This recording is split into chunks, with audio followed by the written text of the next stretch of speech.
Hi mall, welcome to నా కథలు మా అనందరి కథలు. మీ ఫస్ట్ మొబైల్ గురించి మీకు గుర్తుందా?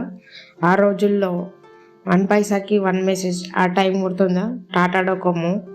ఈరోజు నా కథల్లో నా ఫస్ట్ మొబైల్ మెమరీస్ మీకు చెప్పబోతున్నా. 1 ఎమోషనల్ జర్నీ, లెట్స్ గో. మా ఫస్ట్ ఇయర్ ఎగ్జామ్స్ అయిపోయాక నాకు కోరిక పుట్టింది. ఫోన్ కావాలి అని అనిపించింది. అప్పట్లో స్టూడెంట్స్ దగ్గర ఫోన్ ఉండటం అంటే ఓ స్పెషల్ మ్యాటర్లా అనిపించేది.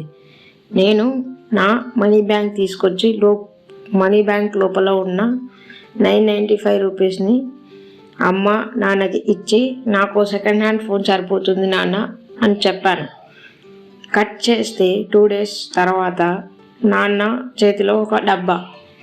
ఓపెన్ చేస్తే గిల్ చైనా ఫోన్. చిన్నదైన shining, finishing, torch light, back light, keypad, dual SIM. అప్పట్లో సిమ్ అంటే టాటా డోకోమో, 1 పైసా 1 మెసేజ్. ఆ రోజుల్లో ఆఫర్స్ అలా, ఆ ఫీలింగే వేరు మావా.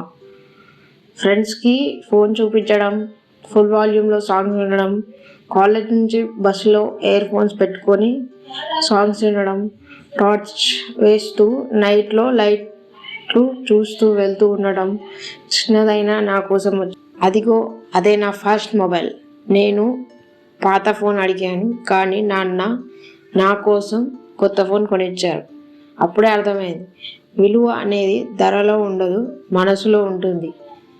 ఒక 2000 రూపాయలకి కొన్న ఫోన్, కానీ నాకు గోల్డ్ కన్నా ప్రీషియస్. ఇప్పుడు 1000 ఫీచర్స్ ఉన్న స్మార్ట్ ఫోన్ యూజ్ చేస్తున్నాం, కానీ ఆ గిల్ చైనా ఫోన్లా హార్ట్ టచ్ అయ్యే డివైస్ ఇంకోటి లేదు. నా ఫస్ట్ మొబైల్ గురించి మాట్లాడుతుంటే ఈ మెమరీ నచ్చిందా మాలు? మీ ఫస్ట్ మొబైల్ గురించి కామెంట్లో చెప్పండి. మీ ఫస్ట్ ఫోన్ ఏది? ఏ ఫోన్ వాడేవారు? మీ ఫస్ట్ మెసేజ్ ఎవరు పెట్టారు? లైక్ చేయండి, షేర్ చేయండి అండ్ సబ్స్క్రైబ్ చేయడం మర్చిపోకండి.